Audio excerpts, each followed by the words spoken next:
എൻ്റെ പേര് അമൽ. ഞാൻ കൊല്ലത്തെ പ്രിപ്വൈസ് എക്കണോമിക്സ് ഇംഗ്ലീഷ് ബാച്ചിലർ സ്റ്റുഡൻ്റ് ആണ്. ഞാനിവിടെ പറയാൻ പോകുന്നത് എനിക്ക് ലോയോള കോളേജ് BA എക്കണോമിക്സിന് അവിടെ കിട്ടി, അഡ്മിഷൻ കിട്ടി. അപ്പൊ ഞാനന്ന് പറയാൻ പോകുന്നത് അവിടുത്തെ കുറിച്ച് എങ്ങനെയാണ് അഡ്മിഷൻ, അവിടുത്തെ എങ്ങനെയാണ് ഇതിനെ കുറിച്ചൊക്കെയാണ് പറയാൻ പോകുന്നത്. സോ അവിടെ എന്ന് വെച്ചിട്ടുണ്ടെങ്കിൽ എന്താ പറയുക, നമ്മൾ കംപ്ലീറ്റ്ലി മെറിറ്റ് ബേസ്ഡ് ആണ്. നമ്മളെ +2 +1 മാർക്സിനെ ബേസ്ഡ് ചെയ്തിട്ടാണ് അവിടുത്തെ അഡ്മിഷൻ. സോ എന്താ വെച്ചാൽ നമുക്ക് മാക്സിമം നമ്മൾ +2 +1 മാക്സിമം സ്കോർ ചെയ്യാം, അങ്ങനെയാണ്. അതുകൂടാതെ അവിടെ അതിന് ശേഷം അവിടെ ഒരു ഇന്റർവ്യൂ ഉണ്ടാവും. ഇന്റർവ്യൂ എന്ന് വെച്ചിട്ടുണ്ടെങ്കിൽ നമ്മൾ ബേസിക് ആയിട്ടുള്ള കുറച്ച് ക്വസ്റ്റ്യൻസും കാര്യങ്ങളൊക്കെയാണ് ചോദിക്കുക. ലൈക്ക് എന്താ വെച്ചിട്ടുണ്ടെങ്കിൽ നമ്മൾ എന്തുകൊണ്ടാണ് പിന്നെ ഈ കോഴ്സ് ചൂസ് ചെയ്തത്, അതുപോലെ തന്നെ എന്തിനാണ് ഈ കോളേജ് നമ്മൾ എടുത്തത്, അങ്ങനത്തെ കുറച്ച് കാര്യങ്ങളൊക്കെയാണ് ചോദിക്കാം. അതുപോലെ തന്നെ അവിടെ മെറിറ്റ് ബേസ് എന്ന് വെച്ചിട്ടുണ്ടെങ്കിൽ അവിടെ എല്ലാം എടുക്കൂല, നമ്മളെ ലാംഗ്വേജിന്റെ മാർക്ക് നോക്കില്ല. ഇപ്പൊ ഹിന്ദി ഇംഗ്ലീഷ് പഠിച്ചവർ ആ 2 മാർക്ക് കൂട്ടില്ല. നമ്മളെ മെയിൻ ആയിട്ടുള്ള സബ്ജക്റ്റ് ഇപ്പൊ ഞാനിപ്പോ കൊമേഴ്സ് മാത്സ് ആണ്. അപ്പൊ എനിക്ക് എക്കണോമിക്സ്, അക്കൗണ്ടൻസി, ബിസിനസ്, മാത്സിന്റെ മാർക്കാണ് നോക്കിയത്. അതുപോലെ തന്നെ എക്കണോമിക്സിന് BComനൊക്കെ അപ്ലൈ ചെയ്യാൻ ഇഷ്ടമുള്ള കുട്ടികൾക്ക് അവർ മാത്സ് അതുപോലെ തന്നെ മാത്സ് നമ്മൾ +2 പഠിക്കണം. സോ നമ്മൾ എലിജിബിലിറ്റിയിൽ മാത്സ് നമുക്ക് വേണം, എന്നാലും അവിടെ അപ്ലൈ ചെയ്യാൻ പറ്റുള്ളൂ. അപ്പൊ ഞാനിപ്പം ചൂസ് ചെയ്തത് BA എക്കണോമിക്സിനാണ് എനിക്ക് കിട്ടിയത്.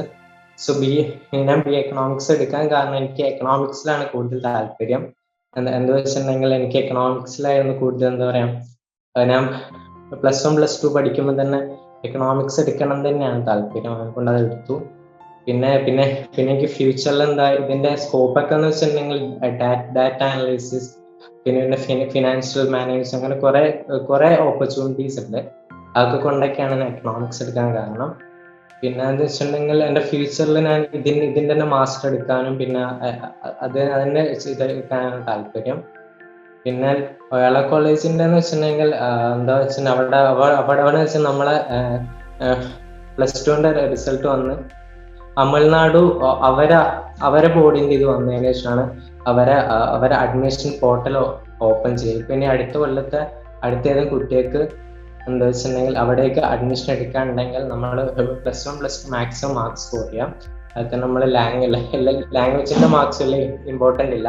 എന്നെക്കൊണ്ട് മെയിനായിട്ട് നമ്മളെ കോർ സബ്ജക്ട്സ്, ഇപ്പം ഞാൻ കൊമേഴ്സ് ആണെങ്കിൽ എക്കണോമിക്സ് അങ്ങനത്തെ കുറച്ച് സബ്ജക്ട്സിന്റെ മാർക്സ് ആണ് നോക്കുക. അപ്പം അതിലൊക്കെ മാക്സിമം മാർക്സ് സ്കോർ ചെയ്യാം.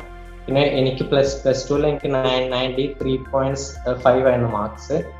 പിന്നെ എനിക്ക് +1 94 ഉണ്ടായിരുന്നു. അപ്പം അതിന്റെ 2 മാർക്കാണ്. പിന്നെ ലാംഗ്വേജ് മാറ്റിയിട്ട് ബാക്കിയുള്ള 4 സബ്ജക്റ്റിന്റെ മാർക്സ് നോക്കിയിട്ടാണ് അവിടെ അഡ്മിഷൻ കിട്ടുക. സോ അതിന് ശേഷം പിന്നെ അവിടെ ഇന്റർവ്യൂവിന്റെ ചെറിയ സെഷൻ. പിന്നെ എല്ലാ കോഴ്സുകൾക്കും അവിടെ ഇന്റർവ്യൂ ഇല്ല. സോ അവിടെ പിന്നെ ചില കോഴ്സുകൾക്കൊന്നും ഇന്റർവ്യൂ ഇല്ല. പിന്നെ ചില കോഴ്സുകൾക്ക് ഇന്റർവ്യൂ എന്ന് വെച്ചിട്ടുണ്ടെങ്കിൽ ഭയങ്കര ഹാർഡൊന്നുമല്ല, നമ്മൾ ബേസിക് ആയിട്ടുള്ള കുറച്ച് കാര്യങ്ങളൊക്കെ ചോദിക്കുന്നുള്ളൂ. സോ നമ്മൾ ഇന്റർവ്യൂവിന് അതിനുള്ള കാര്യങ്ങൾ നമ്മളൊന്ന് അറിഞ്ഞു വെച്ചാൽ മതി. ഇപ്പൊ ഫസ്റ്റ് ഇപ്പൊ ഇന്റർവ്യൂവിൽ ചോദിക്കാൻ വെച്ചാൽ നമ്മളെ കുറിച്ച് പറയാൻ ചോദിക്കും, നമ്മുടെ പേരെന്താ, നമ്മളെ വീട്ടിൽ ചോദിക്കും. അതിനുശേഷം അവർ ചോദിക്കാന്ന് വെച്ചിട്ടുണ്ടെങ്കിൽ എന്തുകൊണ്ടാണ് നമ്മൾ BA എക്കണോമിക്സ് എടുക്കാൻ, നമ്മൾ എന്തുകൊണ്ടാണ് അത് എടുക്കാനുള്ള കാരണം ചോദിക്കും. പിന്നെ അതിനുശേഷം നിങ്ങൾ എന്തുകൊണ്ടാണ് ഈ കോളേജ് തന്നെ എടുക്കാൻ കാരണം ചോദിക്കും.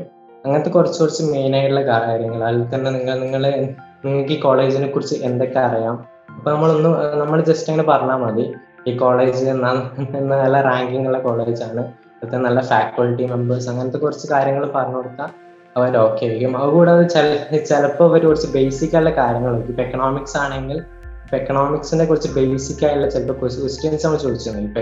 ഇപ്പൊ ബേസിക് ആയിട്ടുള്ള കാര്യങ്ങളൊക്കെ ഇപ്പൊ എക്കണോമിക്സിന്റെ ഫാദർ ഓഫ് എക്കണോമിക്സ്, പിന്നെ ഫാദർ ഓഫ് മാക്രോ എക്കണോമിക്സ്, അങ്ങനത്തെ ബേസിക് ആയ ചോദ്യങ്ങൾ ചിലപ്പോൾ ചോദിക്കും.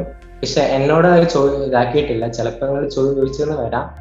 സോ ഇന്റർവ്യൂ ജസ്റ്റ് അങ്ങനെ ഒരു വലിയ ഇതൊന്നും ഇല്ല, ജസ്റ്റ് നമുക്കൊരു ഇതിനാണ് ഇത്. പിന്നെ കൂടാതെ ഞാൻ CUET എക്സാമിന് ഇത് ചെയ്തിരുന്നു.